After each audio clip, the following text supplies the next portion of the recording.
안녕하세요. 제 이름은 이순주라고 합니다. 정말 큰일 날 뻔했던 제 이야기 좀 들어주세요. 제 나이는 76입니다. 제 남편은 평생을 건설 현장에서 뼈가 굵은 사람이에요. 모래 먼지 날리는 공사판에서 시작해 이 나라의 이름만 대면 알만한 건물을 열어 돌린 그야말로 자수성가의 상징 같은 사람이었죠.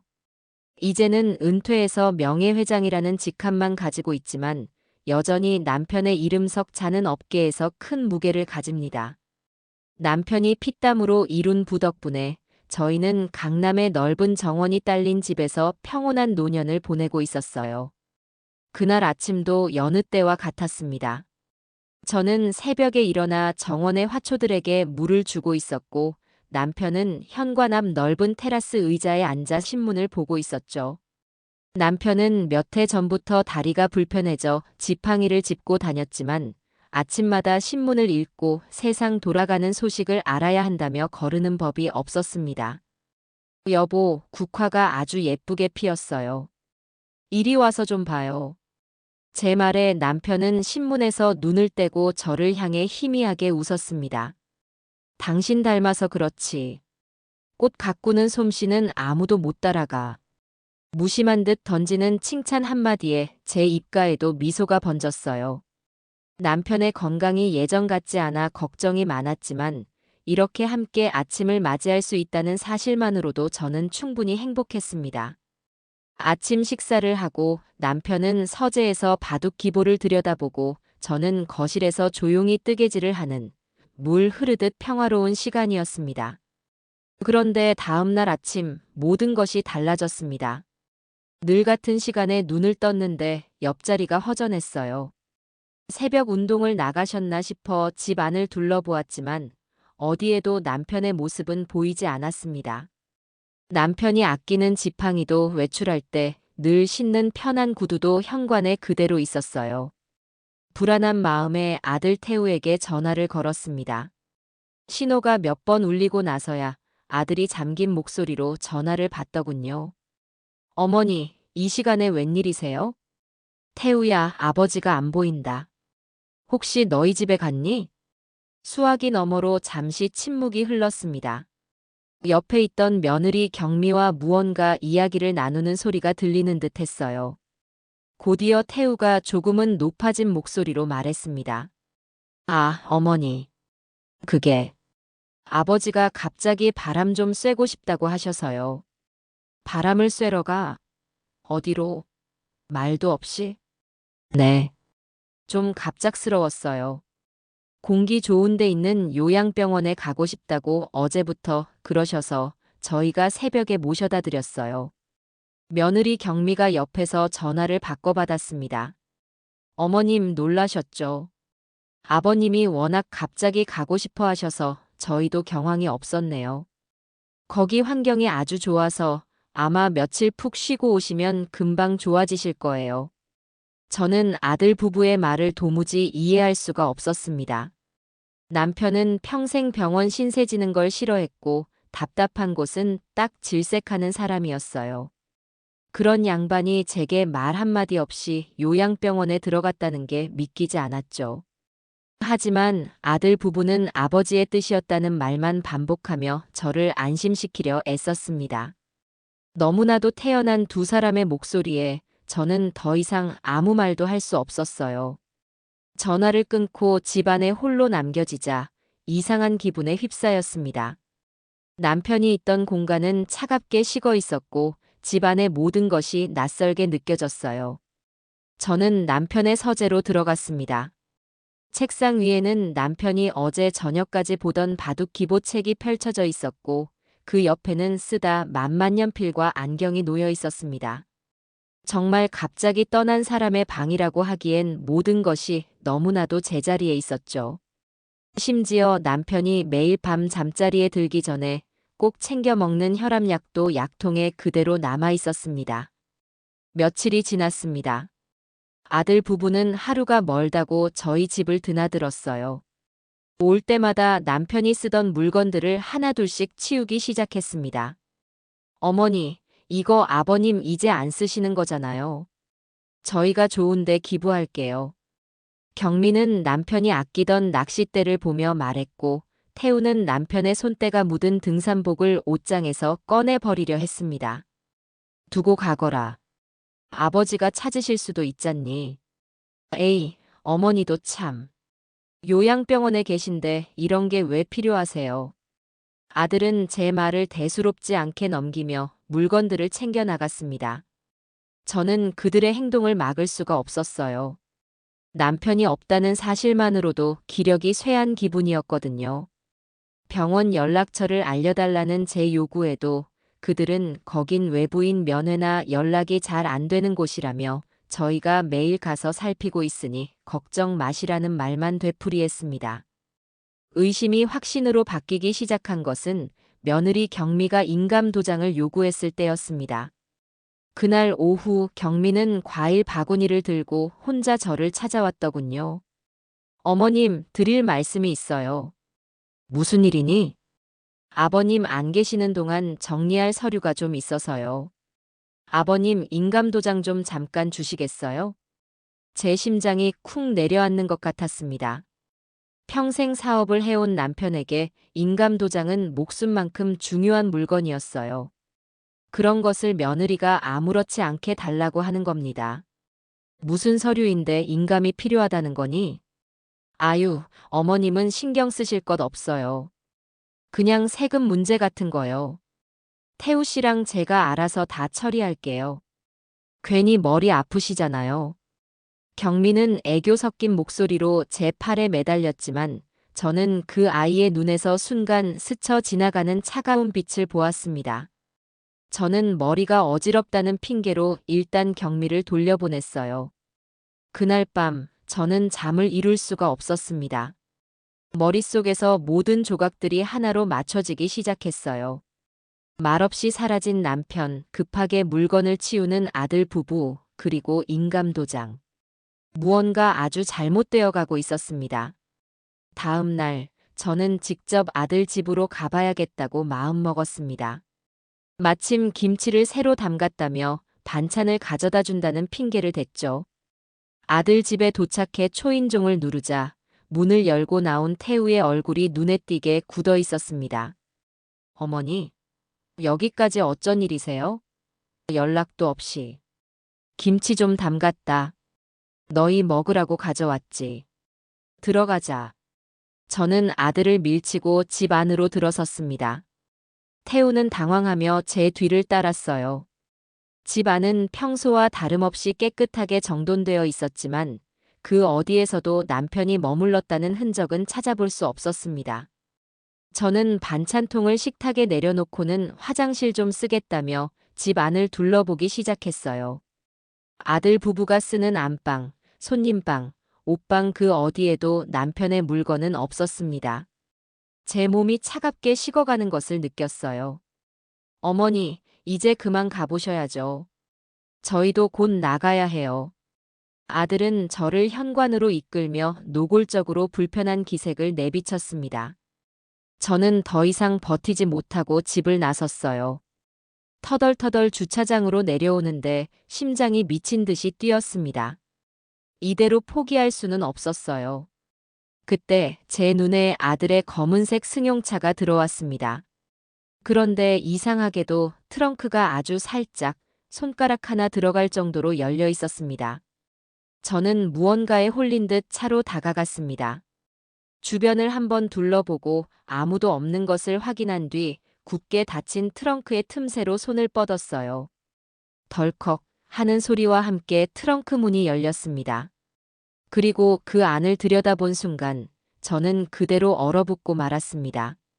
제 숨이 멎는 것 같았어요. 트렁크의 차가운 바닥에는 남편의 손때가 묻은 낡은 휠체어가 아무렇게나 구겨진 채 처박혀 있었습니다.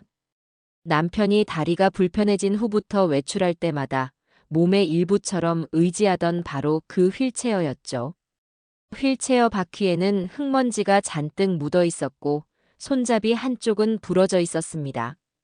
걸어서 요양병원에 들어갔다는 아들 부부의 말이, 그들의 다정했던 목소리가 걱정 말라며 제 어깨를 두드리던 그 손길이 모두 새빨간 거짓이었음을 증명하는 끔찍한 증거였습니다.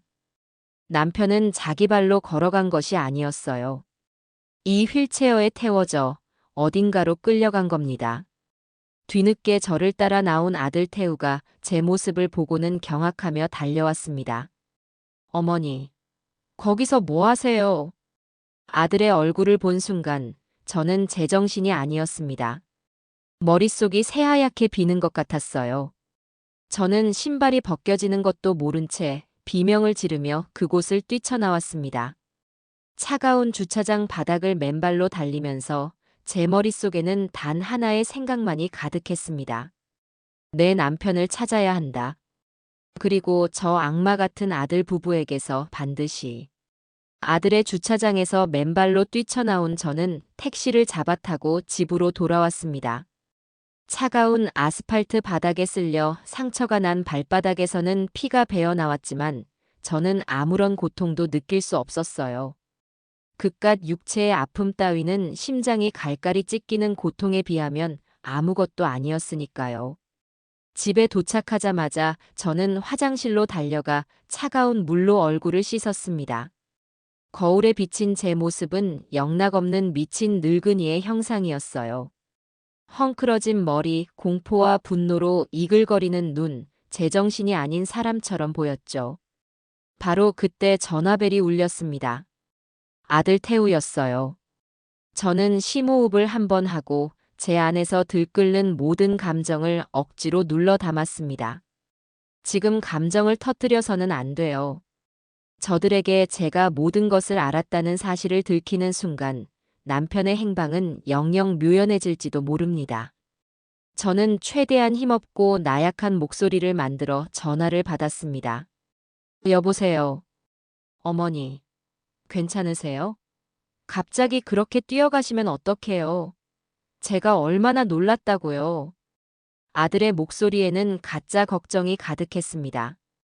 저는 그 위선에 속이 뒤틀리는 것을 느꼈지만 철저하게 연기해야만 했어요. 태우야, 내가 요즘 정신이 없나 보다. 눈에 헛것이 다 보이고. 헛것이라니요? 트렁크는 왜 갑자기 열어보시고 그러세요? 모르겠다. 그냥 내가 정신이 오락가락해서 낡은 휠체어 같은 게 보인 것 같기도 하고. 아, 머리야. 내가 늙어서 망령이 들었나 봐. 미안하다, 아가. 괜한 소란을 피웠구나. 제 말에 수화기 너머의 아들은 안도의 한숨을 내쉬는 듯 했습니다. 그 소리를 놓치지 않은 제 심장은 더욱 차갑게 얼어붙었죠. 아니에요, 어머니. 그럴 수도 있죠. 요즘 기력도 없으시고 하니 너무 신경 쓰지 마시고 푹 쉬세요. 저희가 조만간 또 들를게요. 전화를 끊고 나서 저는 한참을 그 자리에 서 있었습니다. 아들은 제가 늙고 병들어 판단력이 흐려졌다고 완전히 믿고 있는 것 같았어요. 좋아, 그렇게 믿게 해주마.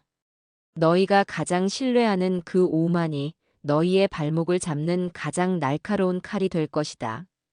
저는 피가 나는 발을 절뚝이며 욕실로 들어가 상처를 소독하고 붕대를 감았습니다. 이제부터는 전쟁이에요. 눈물 흘리고 주저앉아 있을 시간이 없었습니다. 다음 날 아침, 저는 외출 준비를 서둘렀습니다. 평소 즐겨 입던 화사한 옷 대신 눈에 띄지 않는 어두운 색의 정장을 꺼내 입었죠. 그리고 남편의 서재 깊숙한 곳, 금고 안에 보관되어 있던 서류 봉투 하나를 꺼내 가방에 넣었습니다. 제가 찾아갈 사람은 남편의 평생지기이자 회사의 창립 멤버였던 최만식 이사였어요. 지금은 은퇴해서 경기도 외곽에서 조용히 노년을 보내고 있었지만 남편이 유일하게 속을 터놓고 의지하던 사람이었습니다. 최 이사의 집은 소박했지만 기품이 있었어요. 작은 정원에는 그가 직접 가꾼 분재들이 정갈하게 놓여 있었습니다.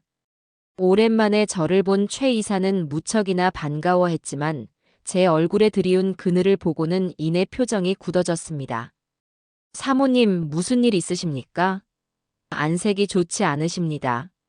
최 이사님, 드릴 말씀이 있어요. 아주 길고 끔찍한 이야기가 될 겁니다. 저는 최 이사를 마주보고 앉아 지난 며칠간 있었던 모든 일을 하나도 빠짐없이 털어놓았습니다. 남편이 사라진 날 아침부터 아들 부부의 이상한 행동, 그리고 어제 주차장 트렁크에서 발견한 휠체어 이야기까지요. 제 이야기가 길어질수록 최 이사의 얼굴은 분노로 붉게 달아올랐습니다. 그의 두 주먹은 딱딱하게 굳어 부들부들 떨리고 있었죠. 그 천하의 몹쓸 놈들이. 결국 최 이사는 참지 못하고 자리에서 벌떡 일어나 고함을 쳤습니다. 감히 회장님께 그런 짓을 해? 제가 당장 달려가서 그놈의 다리 몽둥이를 부러뜨려 놓겠습니다. 진정하세요, 최 이사님. 지금은 감정적으로 행동할 때가 아니에요. 저는 그런 그를 겨우 말려 자리에 앉혔습니다. 제가 최 이사님을 찾아온 건 화를 내달라고 온 게 아니에요. 제게 힘이 되어 주셔야겠습니다. 이건 저 혼자서는 싸울 수 없는 일이에요. 제 단호한 말에 최 이사는 거친 숨을 몰아쉬며 다시 자리에 앉았습니다. 그는 한참 동안 말을 잇지 못하다가 결심이 선 듯한 눈빛으로 저를 바라보았어요. 사모님, 무엇을 하면 되겠습니까? 회장님을 위해서라면 이 늙은 몸이라도 바치겠습니다. 뭐든지 말씀만 하십시오. 그의 충직한 눈빛에 저는 울컥 차오르는 감정을 겨우 억눌렀습니다. 지금은 울 때가 아니니까요. 저는 가방에서 서류 봉투를 꺼내 그에게 건넸습니다. 남편이 예전에 이런 말을 한 적이 있어요. 혹시라도 자신에게 무슨 일이 생기면 회사 법무팀의 김민준 변호사를 찾아가라고요. 젊지만 아주 영리하고 자기 사람이다 싶으면 끝까지 물고 늘어지는 성격이라고. 최 이사님께서 김 변호사에게 다리를 좀 놓아주셨으면 합니다. 최 이사는 봉투를 열어보지도 않은 채 고개를 끄덕였습니다. 김 변호사라면 저도 잘 압니다. 회장님께서 무척 아끼시던 인재였죠. 알겠습니다. 제가 당장 연락해서 자리를 만들겠습니다. 그리고 이 일은 절대 외부에 알려져서는 안 됩니다. 특히 태우와 경미 귀에 들어가서는요. 저는 당분간 아무것도 모르는 정신 나간 늙은이 행세를 계속할 생각입니다. 우리의 계획은 그렇게 시작되었습니다. 다음 날, 우리는 최 이사가 마련한 법무법인 사무실의 작은 회의실에서 김민준 변호사를 만났습니다. 그는 30 중반쯤 되어 보이는 아주 반듯하고 날카로운 인상을 가진 젊은이였어요. 그는 최 이사에게 인사를 하고는 저를 향해 정중히 고개를 숙였습니다. 사모님, 처음 뵙겠습니다. 김민준입니다. 최 이사님께 말씀은 대강 전해 들었습니다. 그의 목소리는 차분했지만 눈빛에서는 숨길 수 없는 호기심과 경계심이 느껴졌습니다. 웬 늙은 부인이 재벌 아들 부부를 걸고 넘어지려 하니 황당하게 들렸을 수도 있겠죠. 김 변호사, 시간 내주어 고마워요. 내 이야기가 조금은 믿기 어려울 수도 있다는 걸 압니다. 저는 전날 최 이사에게 했던 것처럼 다시 한번 모든 사실을 차분하게 설명했습니다. 제 이야기가 진행되는 동안 김 변호사는 아무 말 없이 제 눈을 똑바로 쳐다보며 듣고만 있었어요. 그의 표정에는 아무런 변화가 없어서 속내를 전혀 읽을 수가 없었습니다. 모든 이야기를 마친 후 저는 제 휴대폰을 꺼내 어제 주차장에서 몰래 찍어둔 휠체어 사진을 그에게 보여주었습니다. 사진을 본 김 변호사의 미간이 처음으로 미세하게 찌푸려졌습니다. 그는 사진을 한참 동안 들여다보더니 입을 열었어요. 사모님, 몇 가지 질문을 드려도 되겠습니까? 물론이죠. 아드님 부부가 회장님의 인감 도장을 요구했다고 하셨습니다. 혹시 넘겨주셨습니까? 아니요. 머리가 아프다는 핑계로 돌려보냈어요. 잘하셨습니다. 혹시 최근에 아드님이나 며느님 명의로 큰돈이 오간 내역이나 새로 취득한 부동산 같은 건 없었습니까? 그것까진 제가 알지 못해요. 태우는 결혼한 이후로 저희와 재산을 합치지 않았으니까요. 김 변호사는 잠시 생각에 잠기더니 단호한 어조로 말했습니다. 알겠습니다. 일단 지금 가장 시급한 것은 두 가지입니다. 첫째, 회장님의 신변을 확보하는 것. 둘째, 사모님과 회장님의 모든 금융 자산을 즉시 동결하여 아드님 부부가 더 이상 손댈 수 없도록 막는 것입니다. 그는 전문가답게 명료했어요. 저는 그의 말에 전적으로 동의했습니다. 그럼 어떻게 해야 하죠? 우선 제가 법원에 회장님에 대한 실종 선고가 아닌 부재자 재산 관리인 선임 청구를 하겠습니다. 회장님의 행방이 묘연한 상황에서 재산을 보호하기 위한 조치입니다. 제가 관리인으로 선임되면 모든 금융 거래와 재산 변동을 합법적으로 막을 수 있습니다. 그리고 동시에 제가 사설 탐정팀을 고용하여 아드님의 차량 이동 경로와 최근 통화 기록을 추적하겠습니다.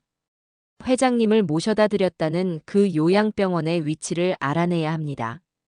그의 계획은 치밀하고 신속했습니다.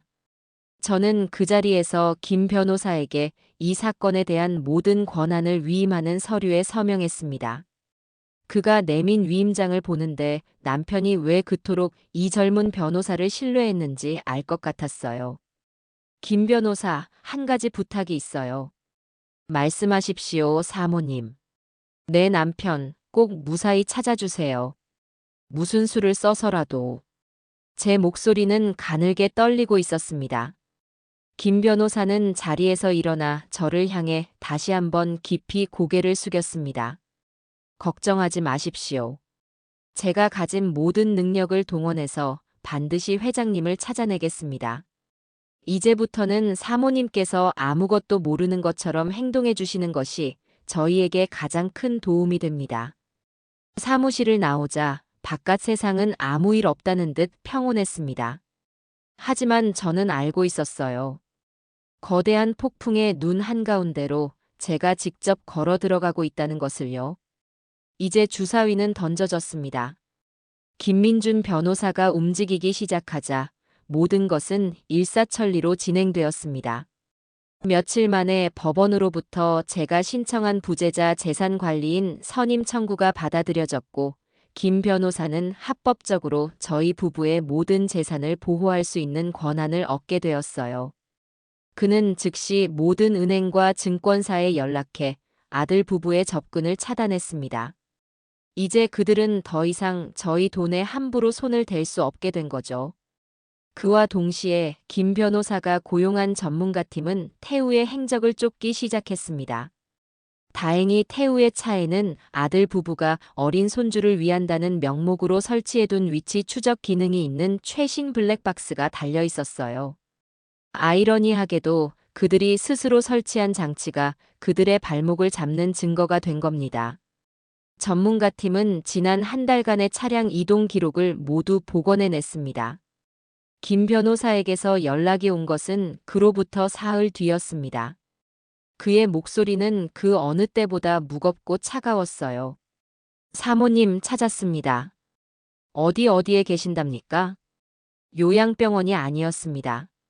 경기도 외곽의 야산 부근에 있는 허름한 사설 요양원이었습니다. 정식 허가도 받지 않은 곳으로 보입니다. 온라인에 등록된 이름은 용안의 집이지만 동네 주민들은 그곳을 다른 이름으로 부르는 것 같았습니다. 다른 이름이라니요? 김 변호사는 잠시 말을 고르는 듯 했습니다. 고려장 요양원이라고들 부른답니다. 수화기를 쥔 제 손이 힘없이 떨렸습니다. 고려장이라니. 제 아들이 제 배 아파 낳은 자식이 아비를 그런 곳에 버렸단 말입니까? 저는 치밀어 오르는 분노와 서름을 가까스로 참아내며 말했어요. 당장 그곳으로 가겠습니다. 사모님, 혼자 가시면 위험합니다. 제가 최 이사님께 연락드려 동행하시도록 하겠습니다. 그리고 저는 혹시 모를 상황에 대비해 다른 준비를 하고 바로 따라가겠습니다. 절대로 그 요양원 사람들과 먼저 충돌하시면 안 됩니다. 회장님을 뵙고 상태만 확인하십시오. 다음 날 아침, 저는 최 이사와 함께 김 변호사가 알려준 주소로 향했습니다. 내비게이션은 저희를 점점 더 외지고 낯선 곳으로 안내했어요. 포장도로가 끝나고 차 한 대가 겨우 지나갈 수 있는 좁은 비포장도로를 한참이나 더 들어가야 했습니다. 길 양옆으로는 음산한 기운을 내뿜는 야산이 펼쳐져 있었죠. 한참을 달리자 녹슨 철문과 낡은 담벼락으로 둘러싸인 2층짜리 회색 건물이 눈에 들어왔습니다. 용안의 집이라고 쓰인 낡은 간판은 페인트가 벗겨져 흉물스러운 모습이었어요. 최 이사가 차를 세우자마자 저는 문을 박차고 내렸습니다.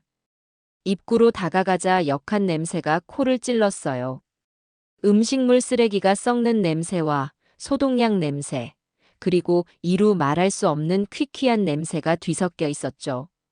최 이사가 굳게 닫힌 철문을 두드리자 안쪽에서 귀찮다는 듯한 목소리가 들려왔습니다. 누구요? 곧이어 나타난 것은 험상궂은 인상의 중년 남자였습니다. 그는 저희를 위아래로 훑어보더니 경계심 가득한 목소리로 물었어요.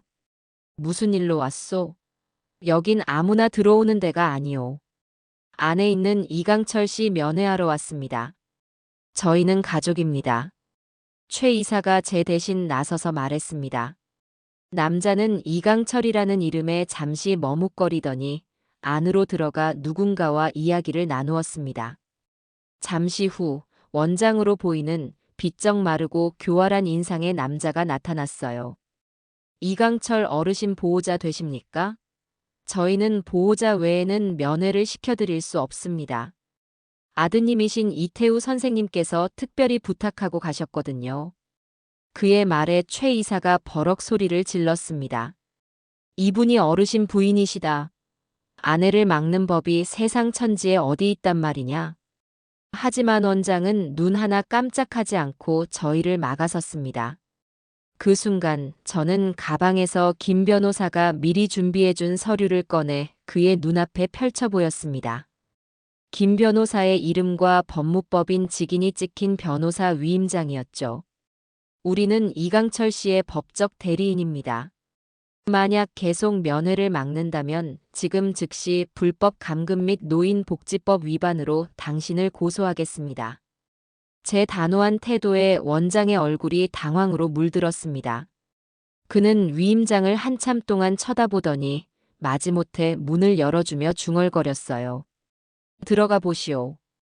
대신 올해는 안 됩니다.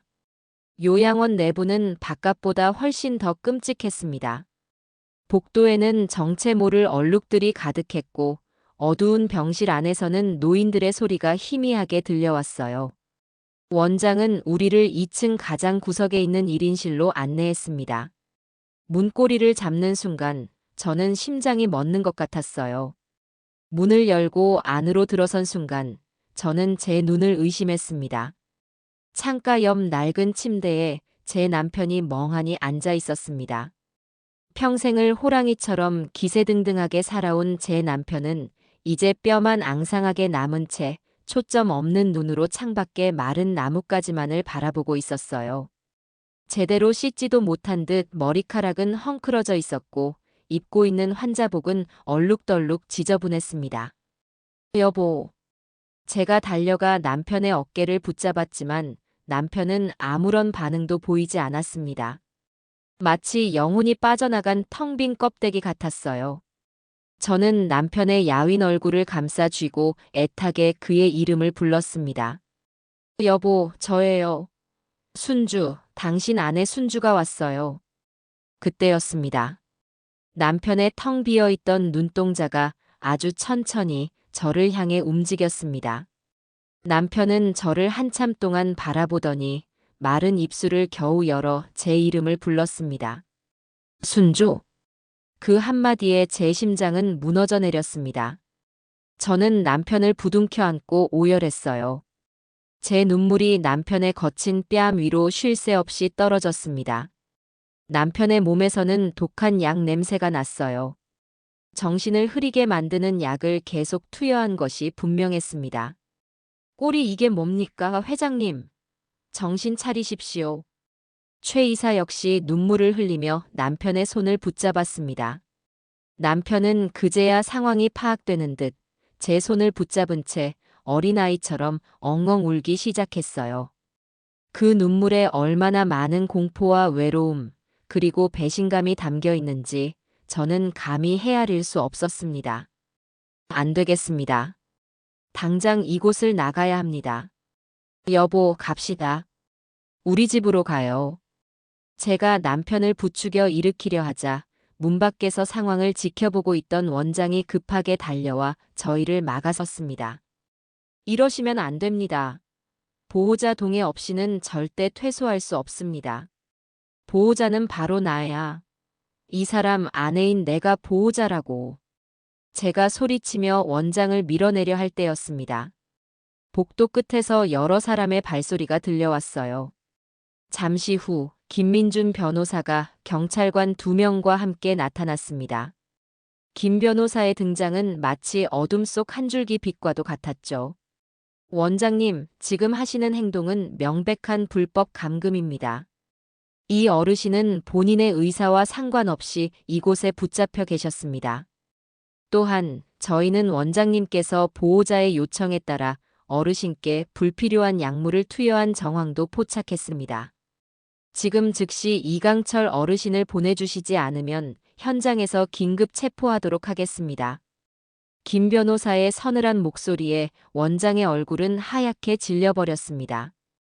그는 경찰관들의 얼굴을 번갈아 쳐다보며 어쩔 줄 몰라 했어요. 결국 그는 모든 것을 포기한 듯 바닥에 주저앉아 모든 것을 실토하기 시작했습니다. 저는 시키는 대로만 했습니다. 아드님이 매달 돈을 주면서 아무도 못 만나게 하고 얌전히만 있게 해달라고 부탁했다고요. 그의 비겁한 변명을 뒤로하고 우리는 남편을 부추겨 그 지옥 같은 곳을 빠져나왔습니다. 차에 오르자 남편은 제 어깨에 기댄 채 깊은 잠에 빠져들었어요. 지난 한 달간 단 한 번도 편히 잠들지 못했던 것처럼. 저는 잠든 남편의 앙상한 손을 잡고 창밖을 바라보았습니다. 이제 겨우 남편을 되찾았을 뿐이에요. 진짜 싸움은 지금부터 시작이었습니다. 남편을 집에 데려온 다음 날 예상했던 대로 아들 부부가 득달같이 달려왔습니다. 초인종 소리가 들리고 현관문을 열자 두 사람은 마치 제가 큰 죄라도 지은 사람인 양 원망과 비난이 가득한 얼굴로 저를 쏘아보고 있었어요. 하지만 그들의 연극은 곧 시작되었습니다. 며느리 경미가 먼저 제 앞에 무릎을 꿇고 눈물을 쏟아내기 시작했죠. 어머님, 어떻게 저희한테 상해 한마디 없이 아버님을 마음대로 모셔오실 수가 있어요. 저희가 얼마나 걱정했다고요. 아들 태우도 옆에서 거들었습니다. 그의 얼굴은 슬픔과 분노가 뒤섞인 아주 복잡한 표정이었어요. 물론 그 모든 것이 연기라는 것을 저는 알고 있었습니다. 어머니, 저희도 다 어쩔 수 없었어요. 아버지가 갑자기 치매 증상을 보이셔서 어머니 놀라실까봐 일단 안전한 곳에 모셨던 거예요. 곧바로 더 좋은 대학병원으로 옮기려던 참이었는데 이렇게 일을 만드시면 저희가 뭐가 됩니까? 치매라니. 평생을 명석한 두뇌로 살아온 제 남편에게 감히 치매라는 누명을 씌우려 한 겁니다. 저는 그들의 가증스러운 눈물 연기를 차갑게 내려다보았습니다. 예전에 저였다면 아들의 말에 가슴이 아파 함께 눈물을 흘렸을지도 모르겠어요. 하지만 이제 저는 더 이상 그들의 거짓말에 속는 연약한 늙은이가 아니었습니다. 일어나거라. 제 목소리는 얼음장처럼 차가웠습니다. 제 반응이 예상과 달랐는지 아들 부부는 당황한 표정으로 저를 올려다보았어요. 어머니, 너희의 그 더러운 연극은 이제 끝났다. 내가 모든 것을 알고 있으니 더 이상 내 앞에서 위선 떨지 말거라. 무슨 말씀을 그렇게 하세요? 저희가 뭘 어쨌다고요? 다 아버님을 위해서. 며느리가 억울하다는 듯이 소리치는 순간 거실 안쪽에서 김민준 변호사가 모습을 드러냈습니다. 아들 부부는 처음 보는 젊은 남자의 등장에 놀라 입을 다물지 못했죠. 두 분, 이순주 사모님의 법적 대리인 김민준 변호사입니다. 앞으로 회장님과 사모님에 관한 모든 용건권은 저를 통해 말씀해 주시기 바랍니다. 김 변호사가 명함을 내밀자 태우는 믿을 수 없다는 듯 저와 김 변호사를 번갈아 쳐다보았습니다. 변호사, 어머니, 지금 이게 다 뭐예요? 저 사람이 누군데 우리 가족 일에 끼어드는 겁니까? 우리 가족? 너희가 내 남편에게 그런 끔찍한 짓을 저지른 순간부터 너희는 더 이상 내 가족이 아니다. 돌아가거라. 앞으로 모든 대화는 김 변호사를 통해 하도록 해. 너희와는 더 이상 할 이야기가 없다. 저는 그 말을 끝으로 안방으로 들어가 문을 잠가버렸습니다. 거실에서 김 변호사와 아들 부부 사이에 고성이 오가는 소리가 들려왔지만 저는 귀를 막았어요. 제 손으로 아들의 뺨이라도 때리게 될까봐 두려웠기 때문입니다. 궁지에 몰린 아들 부부는 예상보다 훨씬 더 교활하고 악랄한 방법으로 반격을 시작했습니다. 며칠 뒤 김 변호사가 아주 심각한 얼굴로 저를 찾아왔어요. 그의 손에는 법원에서 온 등기 우편물이 들려 있었습니다. 사모님, 올 것이 왔습니다. 그가 건넨 서류는 성년 후견 개시 심판 청구서였습니다. 청구인은 아들 이태우, 사건 본인, 즉 후견을 받아야 할 사람으로는 제 이름, 이순주가 적혀 있었어요. 내용을 읽어내려가는 제 손이 분노로 떨렸습니다. 서류에는 제가 최근 급격한 기억력 감퇴와 이상 행동을 보이고 있으며 사리 분별 능력이 떨어져 주변 사람에게 쉽게 속아 넘어가는 등 치매 증상을 보이고 있다고 적혀 있었습니다. 그래서 아들인 자신들이 어머니의 법정 후견인이 되어 어머니와 아버지를 보호하고 재산을 안전하게 관리해야 한다는 뻔뻔한 내용이었죠. 자신들의 아버지를 정신병원에 감금하려던 자들이 이제는 저를 정신병자로 몰아가고 있는 겁니다. 이 얼마나 기가 막힌 일입니까? 김 변호사는 제 분노에 공감하면서도 침착하게 다음 계획을 설명했습니다. 예상했던 바입니다, 사모님. 오히려 잘 됐습니다. 법정에서 사모님의 정신이 얼마나 온전한지, 그리고 누가 정말로 비상식적인 행동을 하고 있는지를 명명백백하게 가릴 기회가 될 테니까요.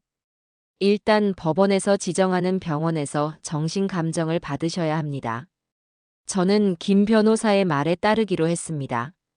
며칠 뒤 저는 법원에서 지정한 대학병원을 찾아가 정신과 의사 앞에서 여러 가지 검사를 받고 상담을 진행했어요. 의사는 제게 남편이 사라진 날부터 지금까지 있었던 일들을 아주 상세하게 물었고, 저는 조금의 흐트러짐도 없이 모든 사실을 논리적으로 설명했습니다. 제 이야기를 모두 들은 의사는 의아한 표정으로 말하더군요. 어머님께서는 제가 뵌 어떤 동년배 분들보다도 훨씬 명료하고 논리적이십니다. 기억력이나 판단력에 아무런 문제가 없어 보입니다. 결과는 당연히 정상이었습니다. 오히려 의사는 제게 아드님과 며느님께서 왜 이런 신청을 하셨는지 도무지 이해가 가지 않는다며 고개를 저었죠. 이 감정 결과서는 앞으로의 싸움에서 우리에게 가장 강력한 무기가 될 것이었습니다. 그리고 저는 김 변호사의 조언에 따라 마지막 확인 사살을 위한 덫을 놓기로 했습니다. 저는 며느리 경미에게 전화를 걸어 일부러 불안하고 흔들리는 목소리로 말했어요. 아가, 나다. 아무래도 내가 정말 아픈 건지도 모르겠다. 김 변호사라는 사람도 왠지 믿음이 가지 않고. 내가 어떻게 하면 좋겠니? 제 연기에 며느리는 신이 나서 떠들어대기 시작했습니다. 제가 모든 통화를 녹음하고 있다는 사실은 꿈에도 모른 채 말이죠. 어머님, 이제라도 정신이 드셨다니 다행이에요. 그러게 진작 저희 말을 들으셨어야죠. 김 변호사 그거 완전 사기꾼이에요. 어머님 재산 노리고 접근한 거라니까요. 당장 그 사람 해고하시고 저희가 소개해드리는 사람으로. 태우가 신청했다는 그 후견인이라는 거, 그걸 하면 정말 나를 지켜줄 수 있는 거니? 그럼요, 어머님. 법적으로 저희가 어머님을 완벽하게 보호해드리는 거예요. 그러니 걱정 마시고 저희가 하자는 대로만 하세요. 아버님도 저희가 더 좋은 병원으로 다시 모시면 되고요. 통화가 끝나고 저는 김 변호사와 함께 녹음된 내용을 들었습니다. 자신의 시어머니를 정신병자로 몰고 유능한 변호사를 사기꾼으로 매도하며 모든 재산을 가로채려는 검은 속내가 고스란히 담겨 있었죠. 녹음을 다 들은 김 변호사는 만족스러운 미소를 지으며 말했습니다. 이걸로 됐습니다, 사모님. 이제 모든 증거는 갖춰졌습니다. 저들이 파놓은 함정에 저들이 스스로 빠진 셈이죠. 이제 본격적으로 반격할 시간입니다. 김 변호사의 자신감 넘치는 목소리를 들으며 저는 창밖을 바라보았습니다. 이제 곧 어둠이 걷히고 진실의 아침이 밝아올 것이라는 예감이 들었어요. 그날을 위해 저는 더욱 강해져야만 했습니다. 남편이 집으로 돌아온 후 우리 집은 오랫동안 잊고 있던 온기를 되찾기 시작했어요. 하지만 그 평화는 불안정한 유리 조각 위에 서 있는 것과 같았죠. 남편은 끔찍했던 요양원의 기억 때문인지 밤마다 악몽을 꾸며 소리를 질렀고 낮에는 오랫동안 창밖을 보며 아무 말도 하지 않을 때가 많았습니다. 독한 약물에서 벗어난 지 시간이 꽤 흘렀음에도 남편의 정신은 여전히 짙은 안개 속을 헤매는 듯 했어요. 그래도 저는 남편의 곁을 묵묵히 지켰습니다. 따뜻한 음식을 만들어 먹이고 예전처럼 함께 정원을 산책하며 남편이 안정을 되찾을 수 있도록 최선을 다했죠. 그러던 어느 날 오후 남편이 먼저 제게 말을 걸었습니다. 햇살이 잘 드는 거실 소파에 앉아 바둑을 두던 중이었어요. 여보. 네, 여보. 왜요? 우리 금고 한번 열어봐야겠소. 남편의 목소리는 나직했지만 그 안에는 서늘한 결심이 담겨 있었습니다. 그동안 흐릿했던 남편의 눈빛이 예전처럼 날카롭게 빛나는 것을 본 순간 저는 알 수 있었어요. 내 남편이 평생을 전사처럼 살아온 그가 드디어 돌아왔구나. 그래요. 저도 그럴 참이었어요. 우리는 함께 서재로 들어가 묵직한 철제 금고를 열었습니다. 금고 안에는 우리 부부의 평생이 담겨 있었습니다. 낡은 앨범들과 제게 선물했던 보석들, 그리고 가장 중요한 재산 목록과 각종 권리 증서들이 들어 있었죠. 저는 하나씩 서류를 꺼내 남편과 함께 확인하기 시작했습니다. 저희가 사는 이 집의 등기권리증, 남편이 가진 회사 주식 증서, 여러 예금 통장들. 대부분은 제자리에 있었어요. 하지만 무언가 이상했습니다. 가장 두꺼워야 할 서류철 하나가 눈에 띄게 얇아져 있었기 때문입니다. 여보, 이게... 제 손이 가늘게 떨렸습니다. 그 서류철은 남편의 개인 자산 중에서도 가장 알짜배기인 강남의 상업용 빌딩과 근처의 넓은 땅에 대한 문서들을 모아둔 것이었어요. 그런데 가장 중요한 등기권리증 몇 장이 감쪽같이 사라진 겁니다. 남편의 얼굴이 딱딱하게 굳어졌습니다. 그 빌딩과 땅은 남편이 맨주먹으로 사업을 시작해 처음으로 크게 성공하며 얻은 자식과도 같은 재산이었으니까요. 다음 날, 우리는 곧바로 김민준 변호사와 함께 우리가 거래하는 은행의 VIP 지점을 찾아갔습니다. 은행 지점장은 저희를 보더니 깍듯하게 인사하며 VIP 상담실로 안내했어요. 회장님, 사모님. 어서 오십시오. 그런데 안색이 좋지 않으십니다. 박 지점장, 긴 말할 것 없소. 우리 부부 명의로 된 부동산 담보대출이나 소유권 이전에 관련된 서류가 최근에 처리된 게 있는지 전부 확인해 주시오. 남편의 단호한 말에 지점장의 얼굴에 긴장감이 감돌았습니다. 그는 컴퓨터로 무언가를 한참 조회하더니 믿을 수 없다는 표정으로 저희를 바라보았어요. 회장님, 약 2달 전에 강남 빌딩과 토지의 소유권이 아드님이신 이태우님께 증여된 것으로 나옵니다. 모든 서류가 완벽하게 구비되어 정상적으로 처리되었습니다만 기가 막혔습니다.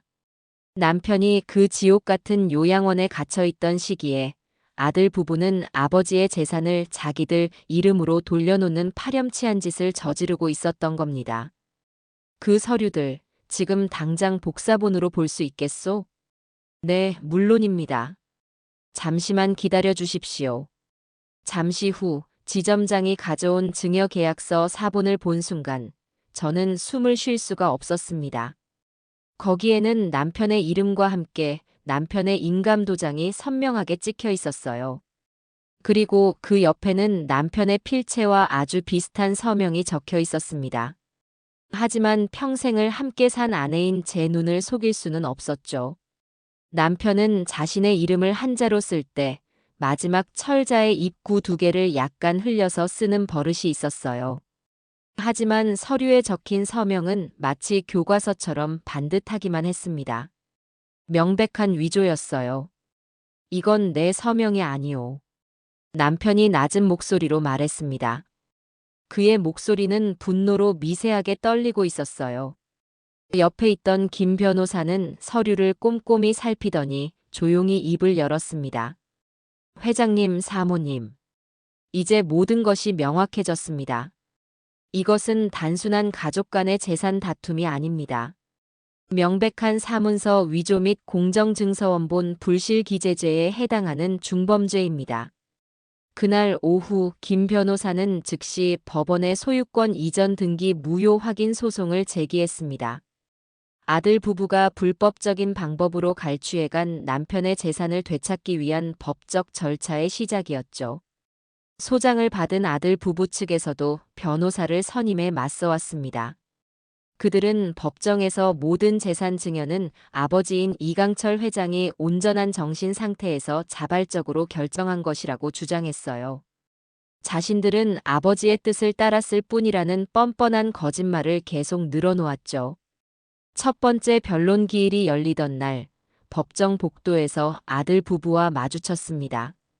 태우는 저를 보자 시선을 피했고 며느리 경미는 오히려 제게 다가와 도끼 서린 목소리로 속삭였습니다. 어머님, 이제 와서 이러시면 뭐가 달라져요? 괜히 집안 망신만 시키지 마시고 그냥 조용히 받아들이세요. 어차피 다 저희가 관리하게 될 재산이잖아요. 아가, 너는 아직도 상황 파악이 안 되는구나. 너희가 탐내는 그 재산이 바로 너희를 지옥으로 이끄는 길이 될 거다. 제 차가운 대답에 경미는 분하다는 듯 입술을 깨물었죠. 법정 안에서 아들 부부 측 변호사는 유창한 말솜씨로 재산 증여의 정당성을 주장했습니다. 모든 서류가 완벽하고 절차상 아무런 하자가 없다는 것이었죠. 하지만 김 변호사는 그들의 주장을 단 하나의 질문으로 무너뜨렸습니다. 피고 측에 묻겠습니다. 증여 계약서가 작성된 날짜가 7월 15일로 되어 있습니다. 그날 원고 이강철 회장님께서는 어디에 계셨습니까? 아들 측 변호사는 자신만만하게 대답했습니다. 자택에 계셨습니다. 자택에서 아드님과 함께 증여 절차에 대해 논의하고 서류에 서명 날인하셨습니다. 그 순간 김 변호사는 재판부를 향해 준비해 온 증거 자료를 제출했습니다. 재판장님, 지금 제출하는 증거는 용안의 집 요양원의 입소 기록부 사본과 당시 근무했던 간호조무사의 사실 확인서입니다.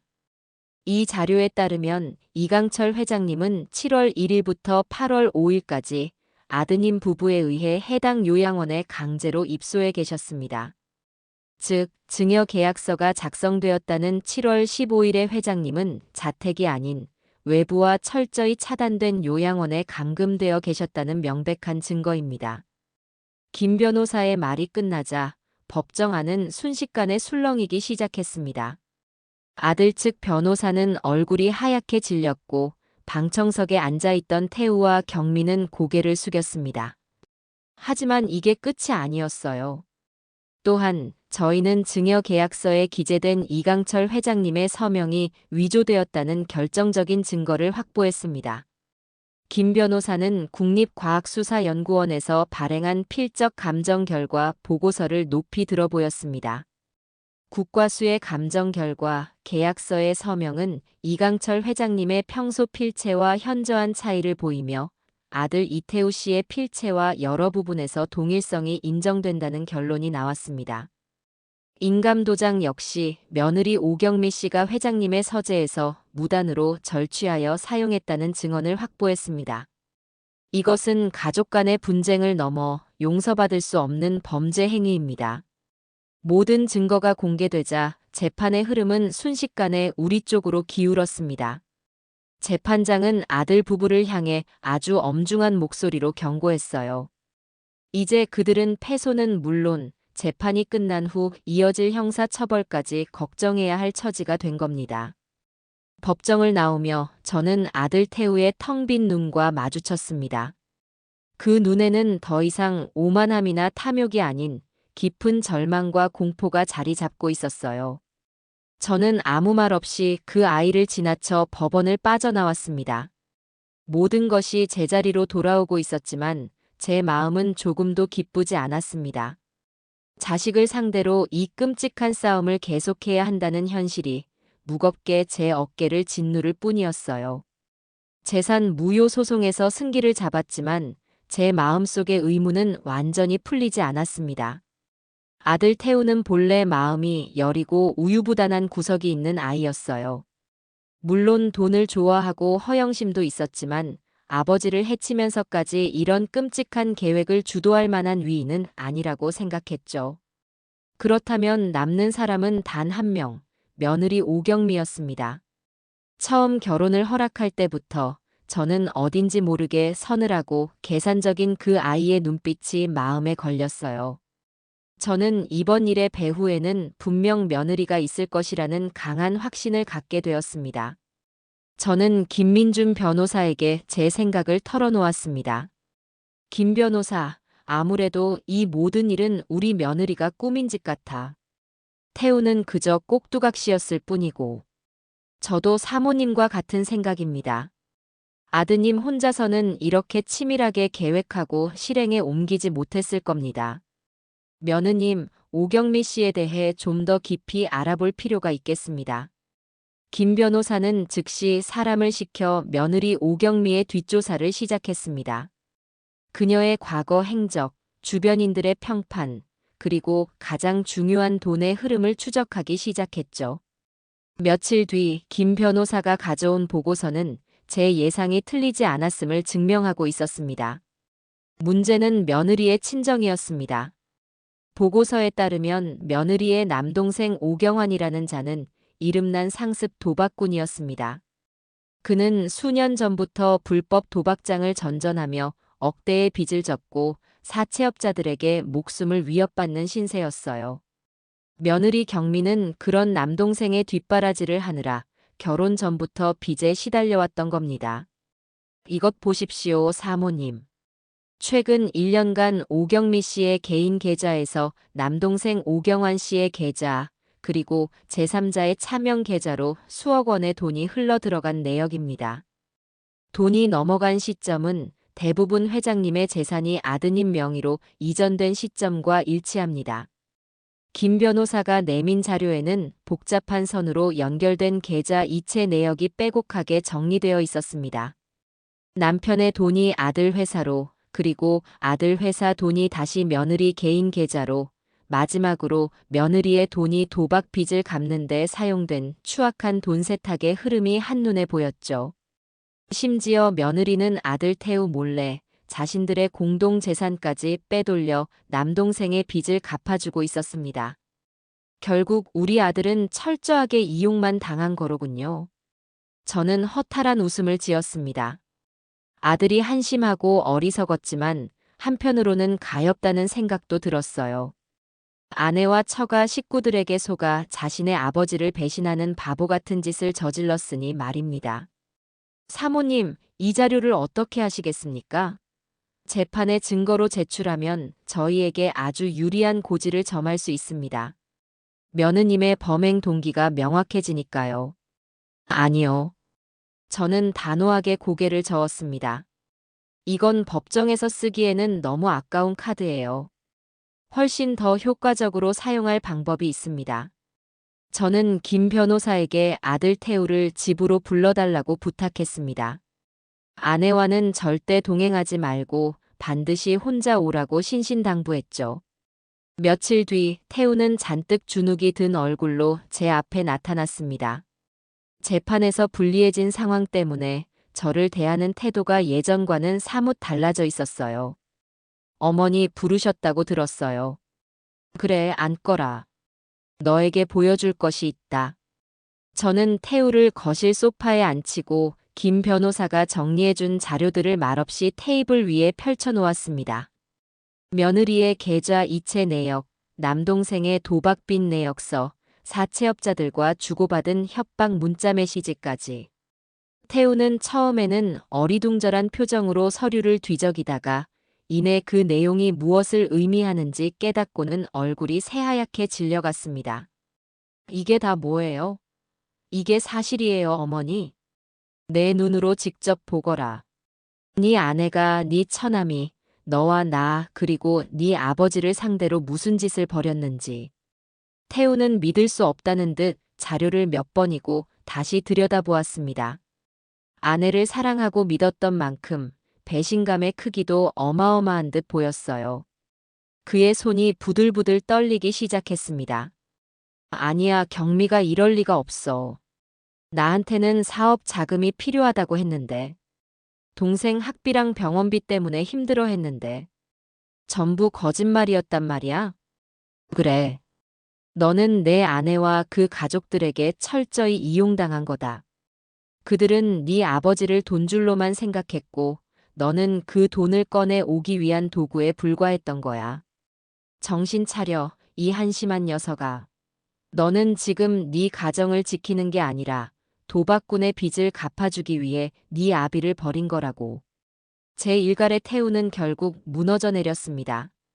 그는 어린아이처럼 얼굴을 감싸 쥐고 오열하기 시작했어요.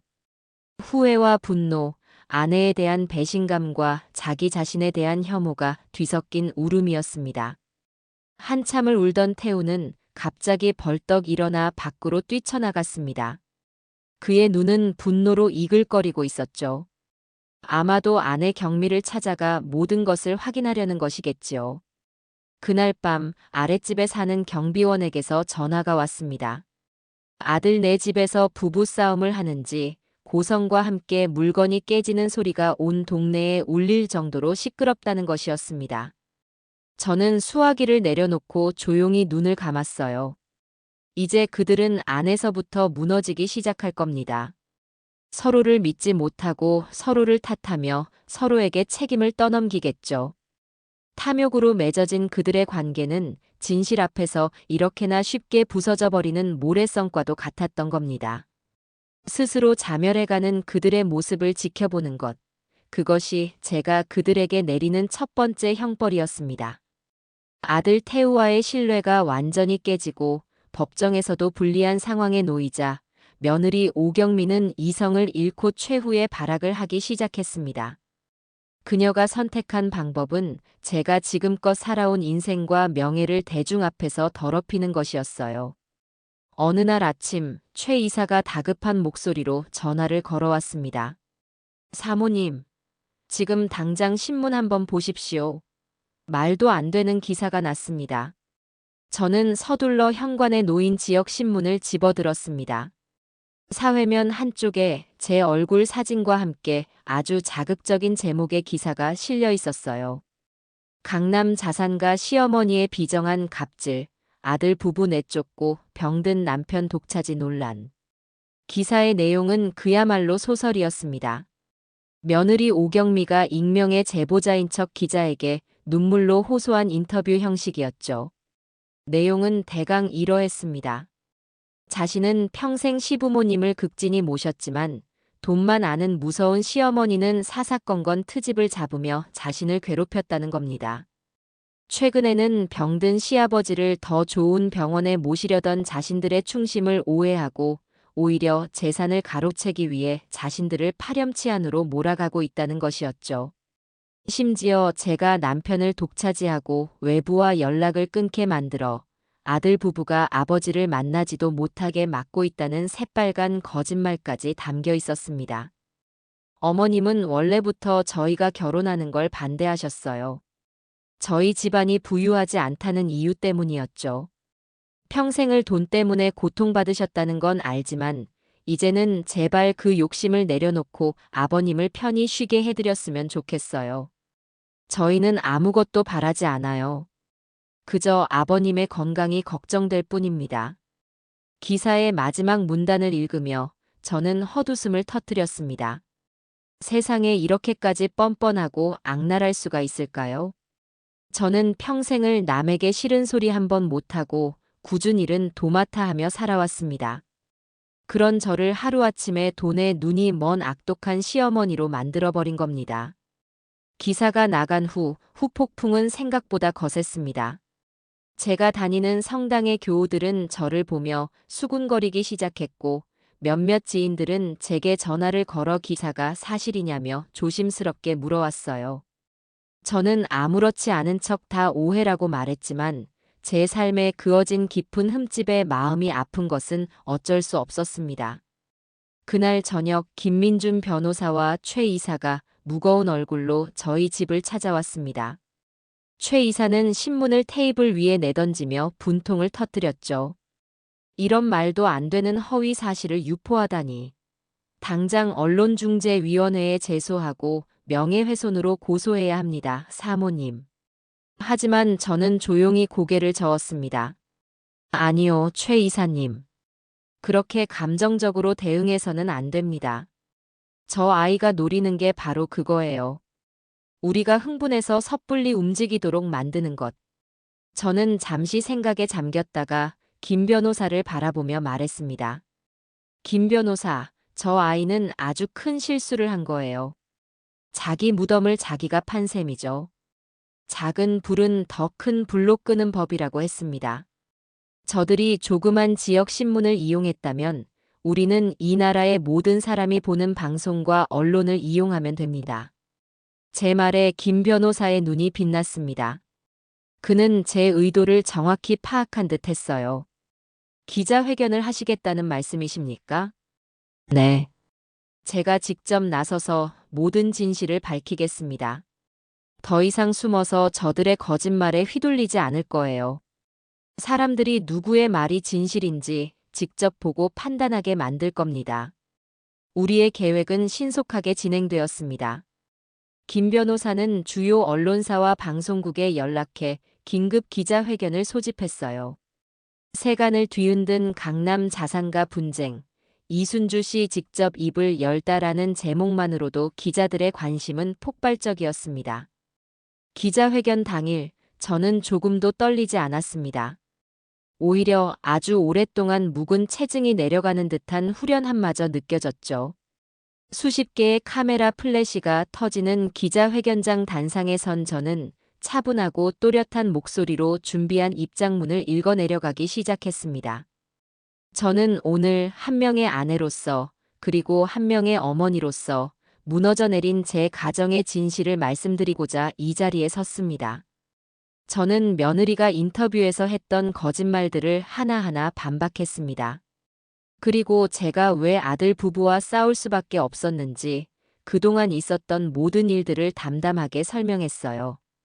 제 이야기가 끝나자 기자들의 질문이 쏟아졌습니다. 이순주 씨의 주장은 며느리 오경미 씨의 주장과 정면으로 배치되는데 혹시 객관적인 증거를 가지고 계십니까? 가장 중요한 질문이었습니다. 저는 김 변호사에게 눈짓을 보냈습니다. 김 변호사는 기자회견장 뒤편의 대형 스크린에 준비해 온 영상과 자료들을 띄우기 시작했습니다. 첫 번째 영상은 아들 태우의 차량 블랙박스 영상이었습니다.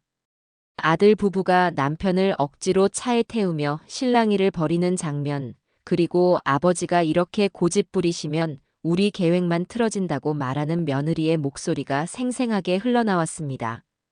두 번째 자료는 위조된 증여계약서와 국과수의 필적 감정 결과 보고서였습니다. 남편의 진짜 서명과 아들이 위조한 서명이 나란히 비교되자 기자회견장은 충격으로 술렁이기 시작했어요. 마지막 증거는 바로 며느리 경미와 저의 통화 녹취록이었습니다. 어머님, 김 변호사 그거 사기꾼이에요. 저희가 하자는 대로만 하세요. 라며 저를 회유하고 기만하는 며느리의 목소리가 공개되자 기자들은 경악을 금치 못했습니다. 모든 증거 공개가 끝나자 기자회견장의 분위기는 완전히 반전되었습니다. 이제 그들의 질문은 아들 부부의 범죄 혐의에 집중되기 시작했어요. 한 젊은 기자가 떨리는 목소리로 제게 마지막 질문을 던졌습니다. 이 모든 것이 사실이라면 아드님과 며느님이 이순주 씨와 남편분을 상대로 용서받지 못할 범죄를 저질렀다고 주장하시는 겁니까? 저는 마이크를 잡고 기자회견장에 모인 모든 사람들의 눈을 똑바로 쳐다보며 그리고 카메라를 통해 이 모든 것을 지켜보고 있을 전 국민을 향해 제 인생에서 가장 단호하고 명확한 목소리로 대답했습니다. 네, 맞습니다. 그 한마디로 길고 길었던 진실 공방은 끝이 났습니다. 이제 심판의 시간만이 남아있을 뿐이었죠. 기자회견이 끝나고 세상은 발칵 뒤집혔습니다. 다음 날 아침 대한민국의 모든 신문 일면과 방송사의 아침 뉴스는 온통 제 아들 부부의 파렴치한 만행에 대한 이야기로 도배되다시피 했어요.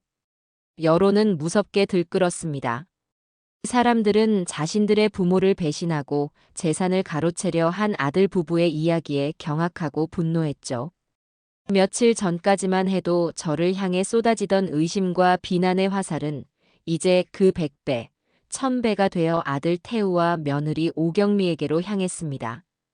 그들은 한순간에 온 국민의 지탄을 받는 페류나로 전락해버렸습니다.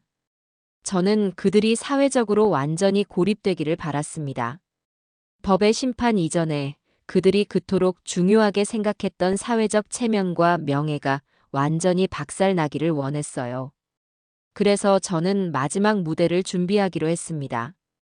그들이 다시는 재기할 수 없을 만큼 화려하고 다시는 고개를 들 수 없을 만큼 처참한 공개적인 심판의 무대를 말입니다. 저는 김민준 변호사와 최 이사를 집으로 불렀습니다. 남편도 자리에 함께했죠. 남편은 이제 지팡이 없이도 천천히 걸을 수 있을 정도로 기력을 회복했고 무엇보다 예전의 총명한 눈빛을 되찾았습니다. 두 분, 그동안 정말 고생 많으셨습니다. 이제 마지막 고비만 남은 듯합니다. 최 이사가 먼저 입을 열었습니다. 그의 얼굴에는 안도감과 결의가 함께 서려 있었어요. 김 변호사, 내가 마지막으로 저들에게 무언가 보여주고 싶어.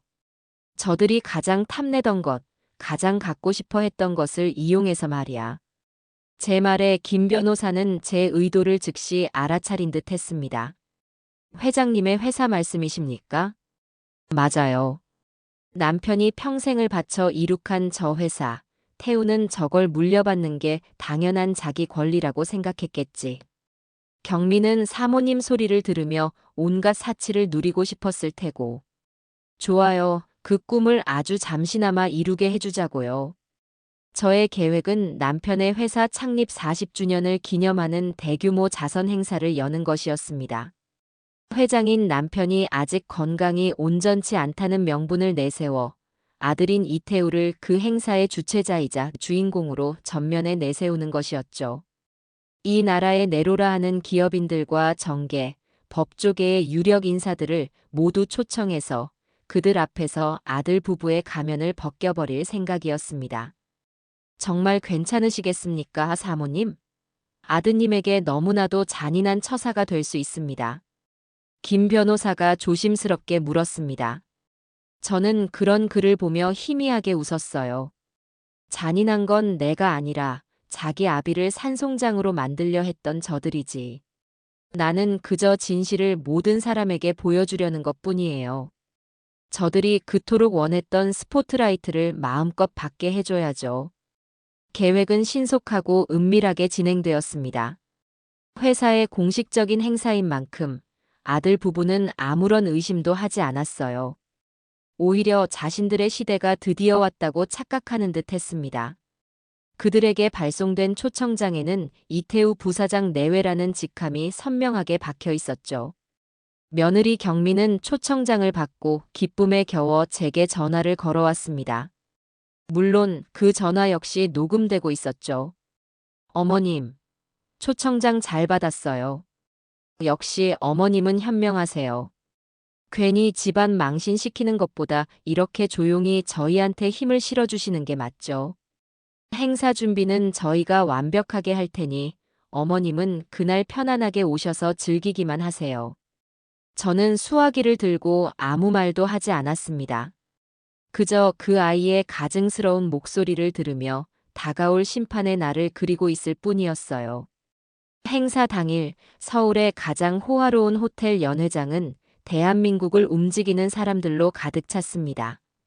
천장에 달린 거대한 샹들리에는 눈부신 빛을 쏟아냈고 부드러운 클래식 음악이 장내에 흐르고 있었죠.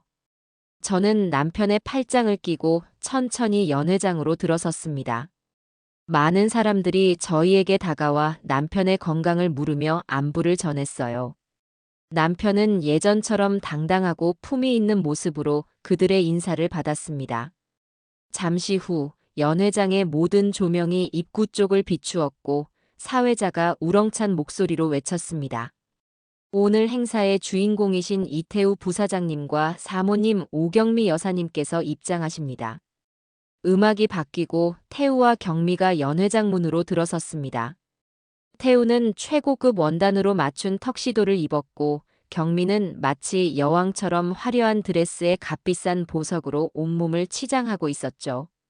두 사람은 수많은 하객들의 박수갈채를 받으며 마치 세상을 다 가진 듯한 오만한 표정으로 레드카펫 위를 걸었습니다. 그들은 오늘 밤 자신들이 이 연회장의 왕과 왕비가 되었다고 굳게 믿고 있었을 겁니다. 행사는 순조롭게 진행되었습니다.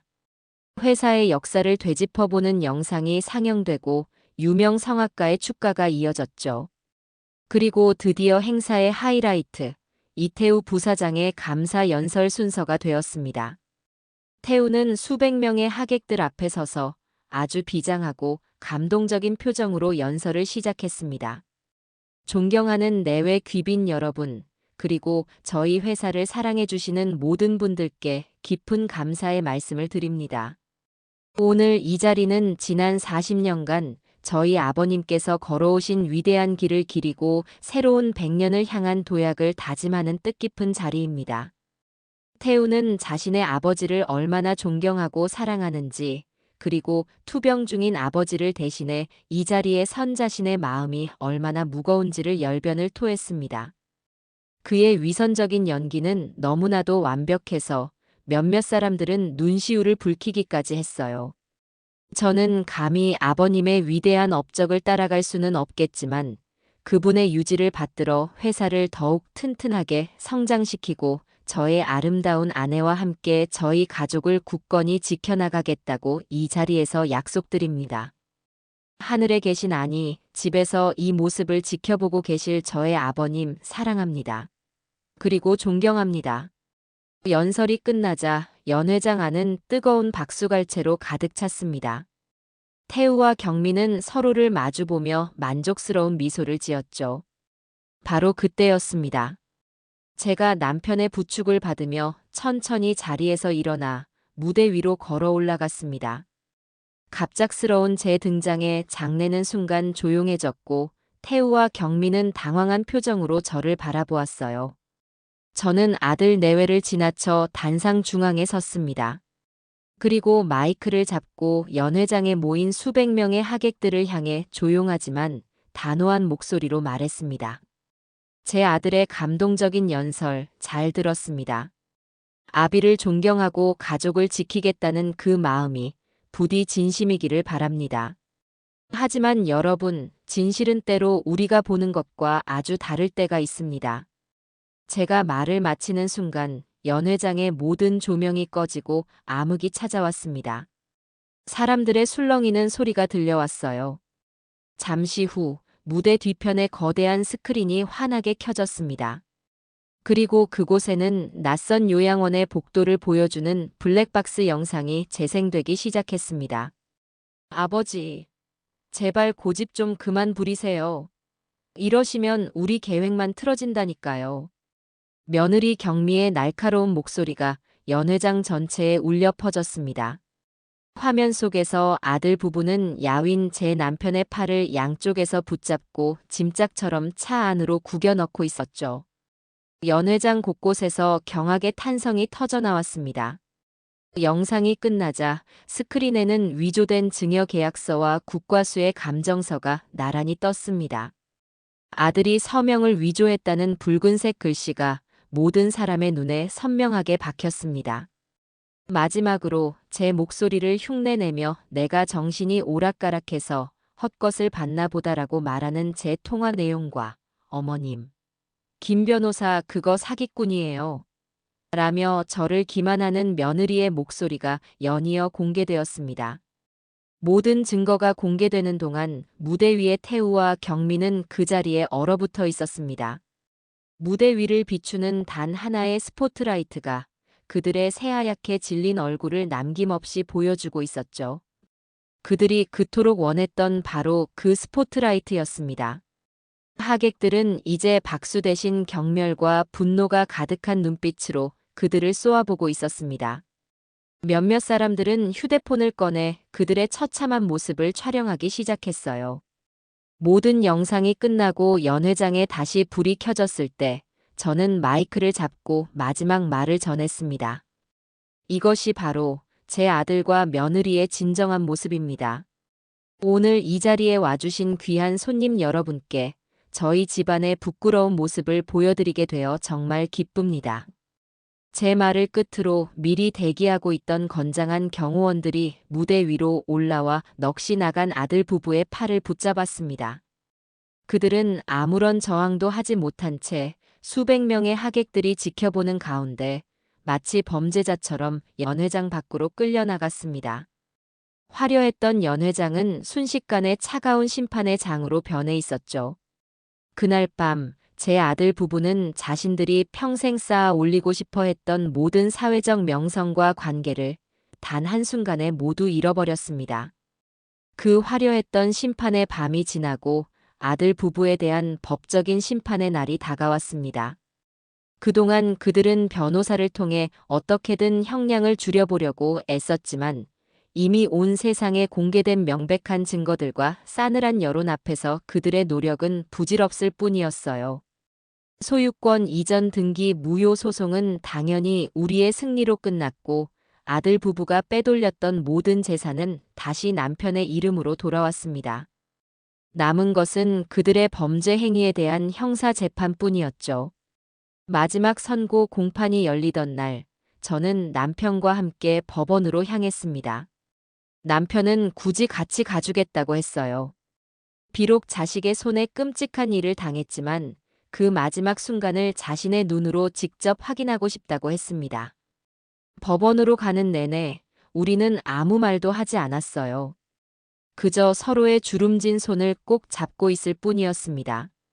차창 밖으로 스쳐 지나가는 풍경들이 유난히 낯설게 느껴지는 아침이었죠. 법정 안은 방청객들과 기자들로 가득 차 있었습니다. 우리 부부가 자리에 앉자 모든 사람들의 시선이 저희에게로 쏠렸어요. 잠시 후 피고인석에 수척해진 모습의 태우와 경미가 들어섰습니다.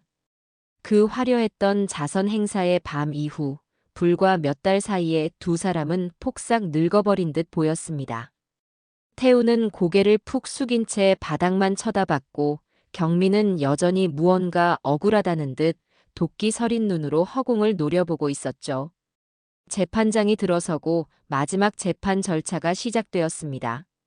아들 부부 측 변호사는 최후 변론에서 피고인들이 모두 깊이 뉘우치고 있으며 부모님의 재산을 탐한 것이 아니라 건강을 염려하는 과정에서 벌어진 어리석은 실수였다는 이제는 그 누구도 믿지 않는 변명을 끝까지 되풀이했습니다.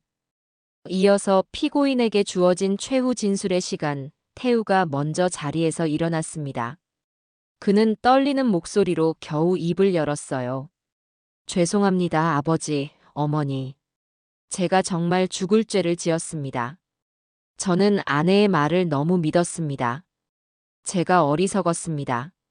제발 한 번만 용서해 주세요. 그의 눈에서는 눈물이 비 오듯 쏟아졌지만 제 마음은 조금도 움직이지 않았습니다. 그의 사과는 너무 늦었고 너무나도 이기적이었습니다. 다음으로 일어선 경미는 태우와는 전혀 다른 태도를 보였어요. 저는 억울합니다. 이 모든 것은 시어머니의 계략입니다. 남편을 조종해서 저희 부부를 갈라놓고 모든 재산을 독차지하려는 무서운 계략이라고요. 재판장님, 부디 속지 마십시오.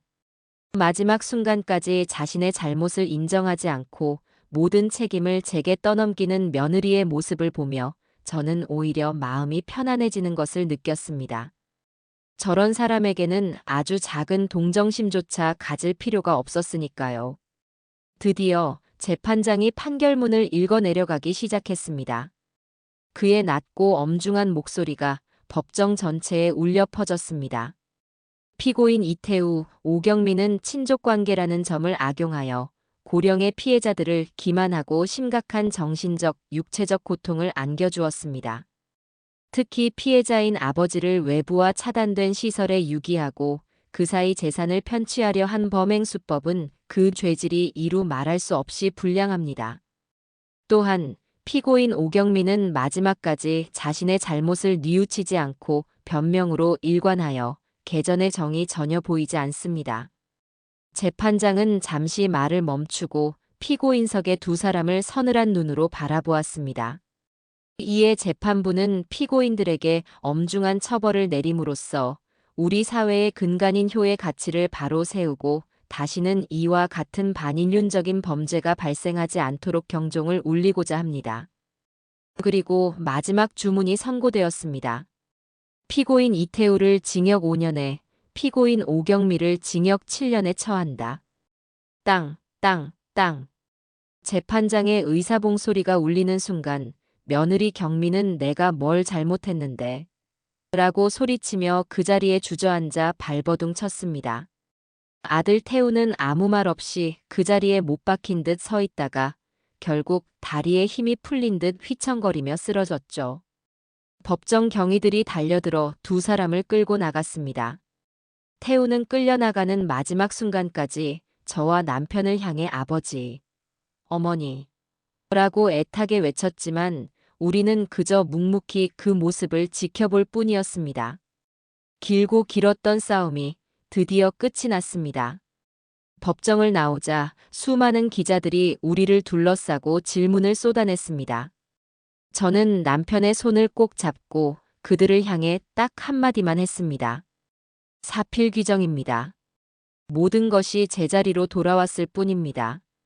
그날 이후 우리 부부의 삶에는 다시 평화가 찾아왔습니다. 하지만 제 마음 한구석에는 아들이라는 이름의 무거운 짐이 여전히 남아 있었어요.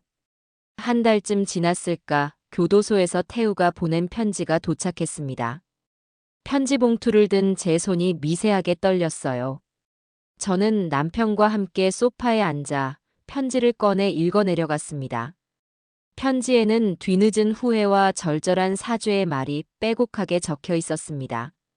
매일 밤 감방 차가운 바닥에서 부모님께 지은 죄를 떠올리며 피눈물을 흘린다는 이야기, 아내의 탐욕과 거짓말에 눈이 멀어 괴물이 되었었다는 변명, 그리고 출소하는 날까지 부디 건강하게 기다려달라는 애원이 담겨 있었죠.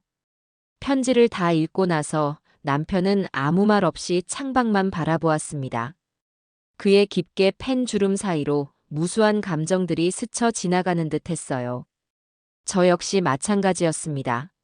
아들의 편지를 읽으며 저는 분노도 슬픔도 아닌 아주 깊고 공허한 감정을 느꼈습니다. 여보, 당신 생각은 어때요? 제 물음에 남편은 천천히 고개를 돌려 저를 바라보았습니다. 이미 끝난 일이지 않소. 남편의 그 한마디에 저는 제 마음을 정할 수 있었습니다. 저는 편지를 곱게 접어 재떨이 위에 올려놓았습니다. 그리고 라이터를 켜 편지 귀퉁이에 불을 붙였어요. 편지는 순식간에 검은 재가 되어 부서져 내렸습니다. 아들의 마지막 애원과 우리의 마지막 연민이 그렇게 한 줌의 재가 되어 사라져갔습니다.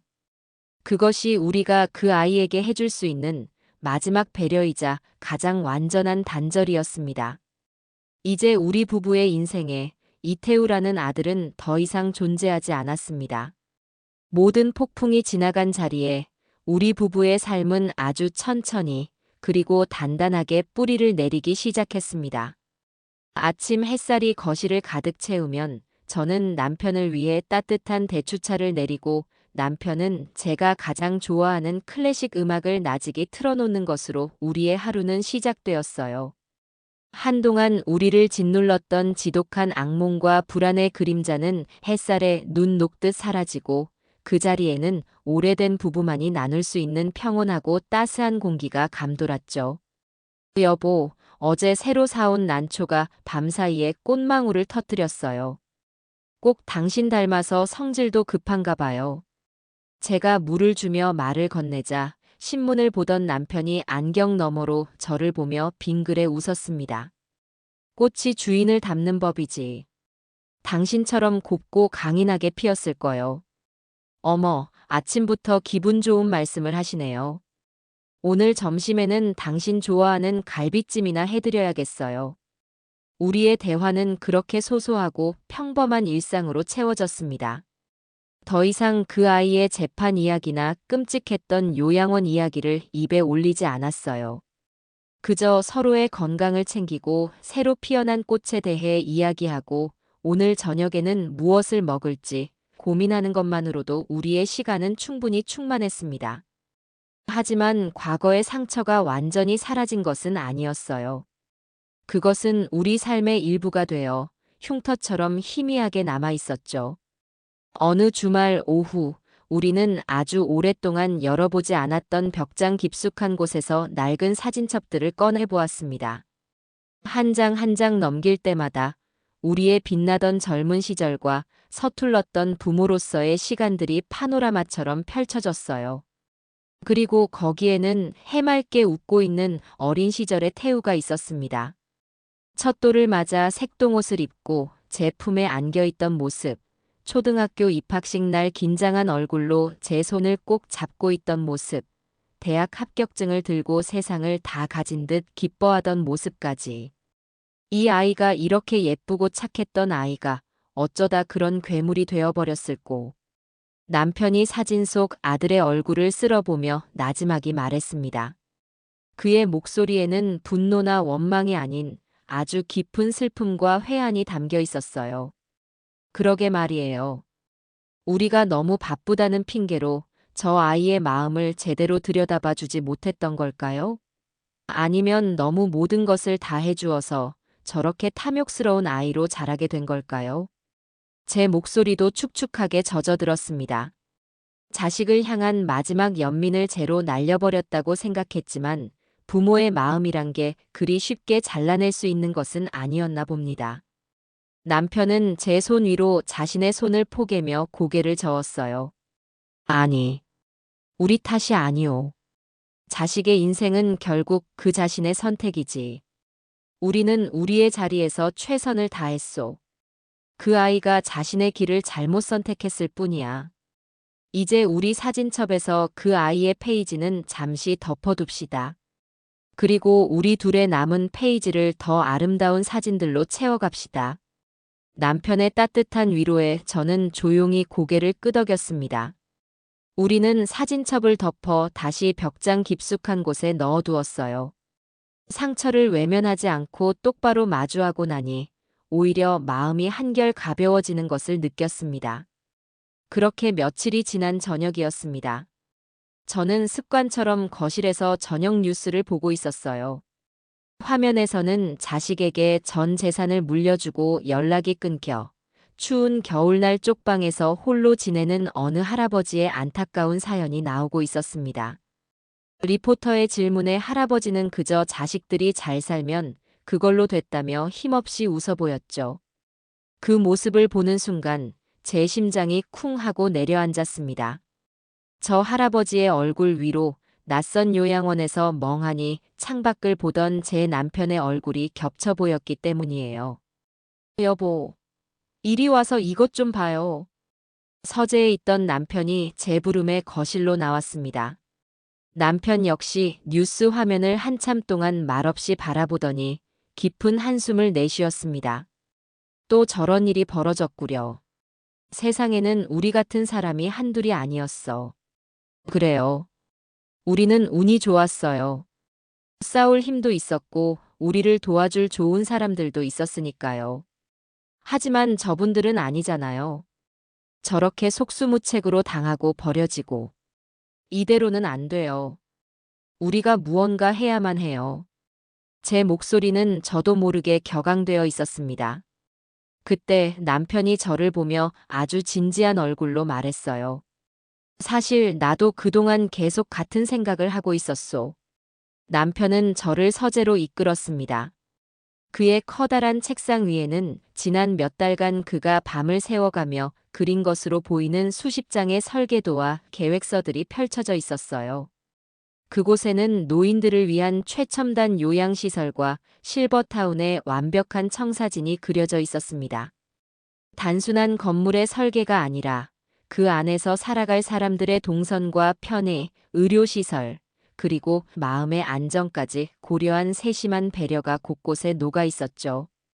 이게 다 뭐예요? 내가 그 지옥 같은 곳에 있으면서 매일같이 상상했던 거요. 만약 내가 이런 곳을 만든다면 절대로 노인들을 외롭게 두지 않을 텐데. 절대로 존엄성을 잃게 만들지 않을 텐데. 그렇게 다짐하고 또 다짐했지. 여보, 내 남은 인생은 저 뉴스 속 할아버지처럼 힘없고 소외된 분들을 위해 바치고 싶소. 당신만 허락해준다면. 남편의 눈은 그가 젊은 시절 첫 빌딩을 올릴 때처럼 뜨거운 열정으로 빛나고 있었습니다. 저는 그런 남편을 보며 가슴 벅찬 감동을 느꼈어요. 우리는 단지 빼앗긴 재산을 되찾은 것이 아니었어요.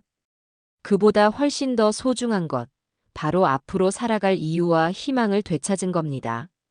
그날 밤, 우리는 밤이 새도록 서로의 꿈에 대해 이야기했습니다. 그리고 우리 부부의 이름을 딴 사회복지재단을 만들기로 결심했죠. 재단 설립은 생각보다 훨씬 더 복잡하고 어려운 과정이었습니다. 우리의 계획을 들은 김민준 변호사와 최 이사가 자신의 일처럼 발 벗고 나서주지 않았다면 불가능했을지도 몰라요. 우리는 일주일에 서너 번씩 만나 회의를 거듭했습니다. 재단의 이름부터 정해야 합니다.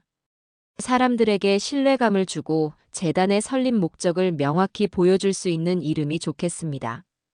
김 변호사가 서류를 검토하며 말했습니다. 최 이사가 즉시 아이디어를 냈죠. 회장님의 위대한 업적을 기리는 의미에서 이강철 복지재단이 어떻겠습니까? 아니요. 그건 너무 거창해요. 제가 반대하고 나섰습니다.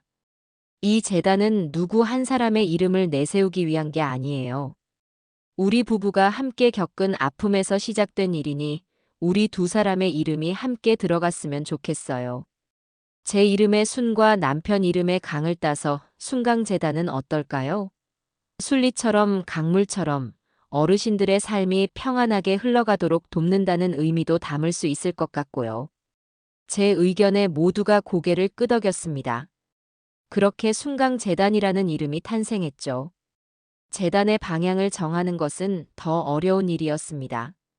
남편은 자신이 구상한 실버타운 건설을 강력하게 주장했지만 김 변호사는 현실적인 문제를 지적했어요. 회장님, 물론 최첨단 실버타운을 짓는 것도 좋은 생각입니다. 하지만 거기에는 막대한 자금과 시간이 필요합니다. 당장 도움이 필요한 분들이 너무나도 많습니다. 제 생각에는 우선 법률 지원과 생활비 지원 사업부터 시작해서 재단의 기틀을 다지고 장기적인 프로젝트로 실버타운 건설을 추진하는 것이 더 효율적일 것 같습니다. 김 변호사 말이 맞소. 성을 쌓기 전에 굶주린 백성부터 구제해야지. 남편은 김 변호사의 합리적인 의견을 즉시 받아들였습니다. 우리는 그렇게 재단의 단기 목표와 장기 목표를 세워나갔습니다. 재산 기부 절차를 밟는 과정에서는 작은 소동도 있었습니다. 우리가 강남의 빌딩을 포함한 재산의 상당 부분을 재단에 기부한다는 소문이 퍼지자 시댁에 아주 먼 친척뻘 되는 사람이 연락을 해온 겁니다. 그는 조상 대대로 물려온 재산을 어찌 남에게 다 내어주려 하느냐며 가족의 일원으로서 유산을 받을 권리가 있다는 터무니없는 주장을 펼쳤죠. 저는 그 친척을 직접 만났습니다. 그는 제 앞에서 노골적으로 돈에 대한 욕심을 드러냈어요. 저는 그런 그에게 차갑게 말했습니다. 저희가 그 돈을 어떻게 되찾았는지 세상 사람들이 다 압니다. 그 피눈물 섞인 돈을 단 한 푼이라도 드릴 생각은 없습니다. 이 돈은 이제 저희 부부의 것이 아니라 이 사회의 가장 약한 어르신들의 것입니다. 다시는 이런 일로 찾아오지 마십시오. 제 단호한 태도에 그는 아무 말도 못하고 돌아갔습니다. 예전에 저였다면 싫은 소리도 못하고 끙끙 앓았을 테지만 저는 이제 더 이상 나약하지 않았습니다. 불의에 맞서 제 것을 지키고 옳은 것을 위해 싸울 줄 아는 사람이 되었으니까요. 가장 중요한 것은 재단에서 일할 사람을 뽑는 것이었습니다. 저는 다른 무엇보다도 진심으로 어르신들을 위하는 따뜻한 마음을 가진 사람을 뽑고 싶었어요. 수많은 면접자들을 만난 끝에 저는 박소영이라는 젊은 사회복지사를 채용하기로 결정했습니다. 그녀는 경력은 짧았지만 눈빛이 아주 맑고 진실된 사람이었어요. 박 선생은 왜 이 일을 하고 싶어요? 월급도 많지 않고 마음고생도 심할 텐데. 면접 자리에서 제가 묻자 그녀는 잠시 망설이다가 자신의 이야기를 들려주었습니다. 사실 저희 할머니께서 몇 해 전에 아들인 저희 아버지에게 모든 재산을 사기당하고 길에 나앉으신 적이 있습니다. 그때 제가 너무 어리고 힘이 없어서 할머니를 위해 아무것도 해드릴 수가 없었어요. 그게 평생의 한으로 남았습니다. 그런데 이사장님의 기자회견을 보고 마치 제 일처럼 눈물이 났습니다. 그리고 다짐했어요. 이사장님 같은 분과 함께 일할 수만 있다면 제 남은 인생을 바쳐도 좋다고요. 제 할머니께 못다한 효도를 다른 어르신들께 해드리고 싶습니다. 그녀의 진솔한 이야기에 저는 그 자리에서 합격을 결정했습니다. 저와 같은 아픔을 가진 사람이라면 분명 누구보다 더 진심으로 어르신들을 돌봐줄 것이라고 믿었기 때문입니다. 몇 달 뒤 마침내 순강재단이 공식적으로 출범하는 날이 되었습니다. 우리는 화려한 행사는 생략하고 재단 사무실이 입주한 강남 빌딩의 작은 강당에서 조촐한 현판식을 열었어요. 그 자리에는 저희를 도와주었던 김민준 변호사와 최 이사, 그리고 박소영 선생을 비롯한 재단의 첫 직원들이 함께했습니다. 저는 재단의 이사장으로서, 남편은 명예 이사장으로서 사람들 앞에 섰습니다. 마이크를 잡은 저는 제 인생을 되돌아보며 솔직한 마음을 이야기했어요. 저는 얼마 전까지만 해도 세상에서 가장 불행한 사람이라고 생각했습니다. 믿었던 자식에게 배신당하고 평생을 함께한 지아비를 잃을 뻔했으니까요. 제 인생은 끝났다고 생각했습니다.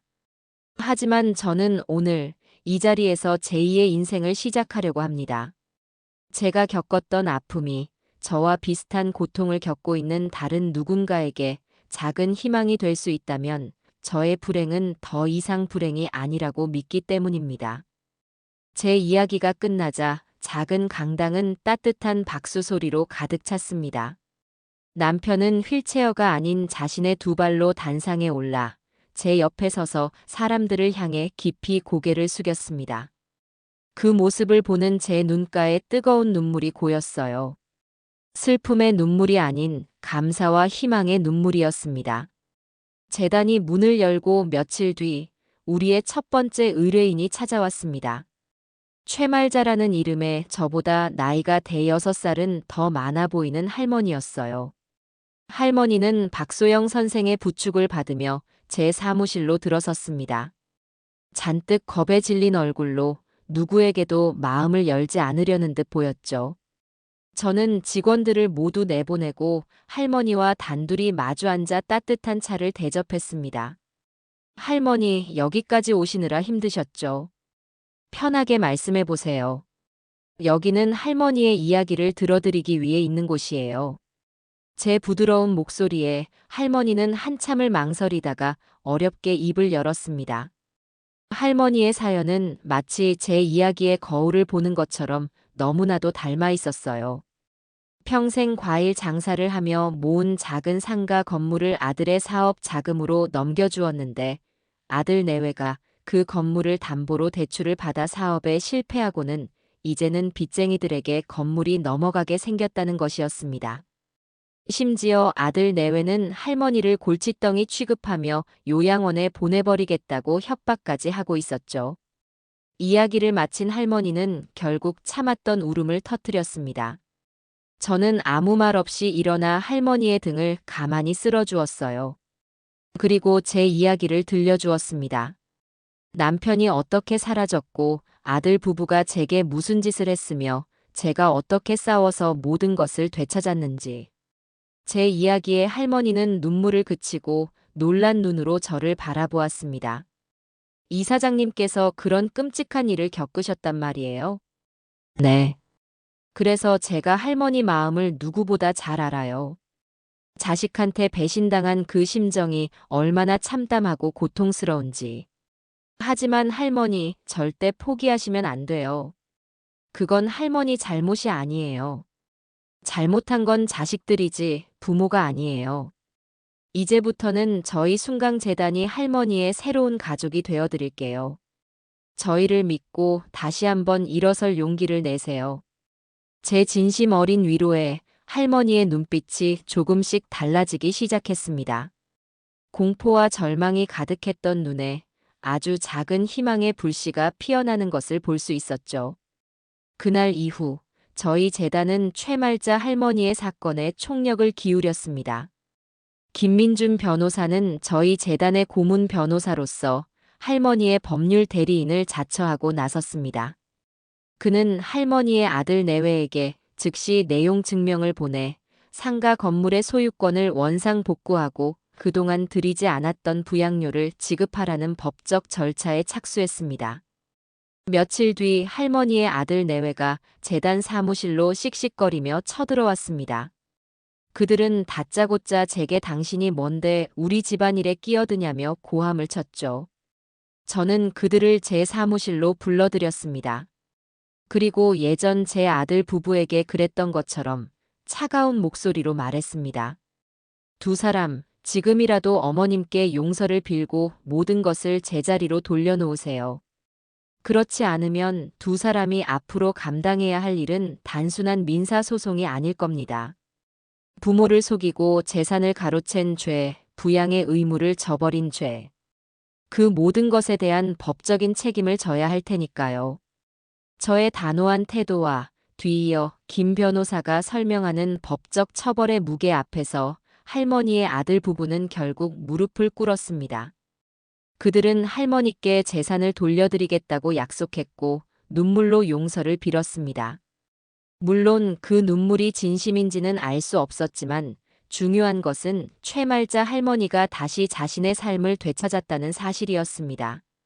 모든 문제가 해결된 날 할머니는 박소영 선생과 함께 과일 한 상자를 들고 저를 찾아왔습니다. 환하게 웃는 할머니의 얼굴은 처음 재단을 찾아왔을 때와는 전혀 다른 사람이 되어 있었어요. 이사장님, 정말 고맙습니다. 이사장님 덕분에 내가 죽기 전에 다시 사람답게 살게 됐어요. 이 은혜를 어떻게 갚아야 할지. 은혜는요, 할머니. 할머니께서 다시 웃음을 찾으신 것. 그것만으로도 저희는 충분히 보상받았습니다. 앞으로는 절대 기죽지 마시고 당당하게 사세요. 저희 순강재단이 언제나 할머니 뒤에 서 있을게요.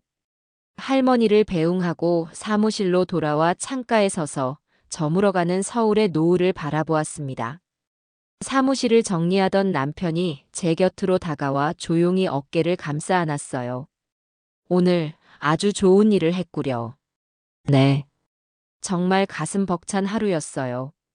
우리가 하는 일이 누군가의 인생을 이렇게 바꿀 수 있다는 게 믿어지지 않아요.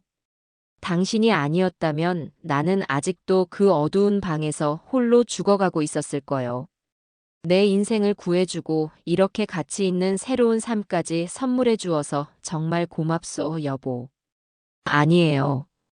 우리가 함께 이겨낸 거예요. 그리고 이제부터가 진짜 우리 인생의 시작이에요. 그렇죠? 저는 남편을 보며 환하게 웃었습니다.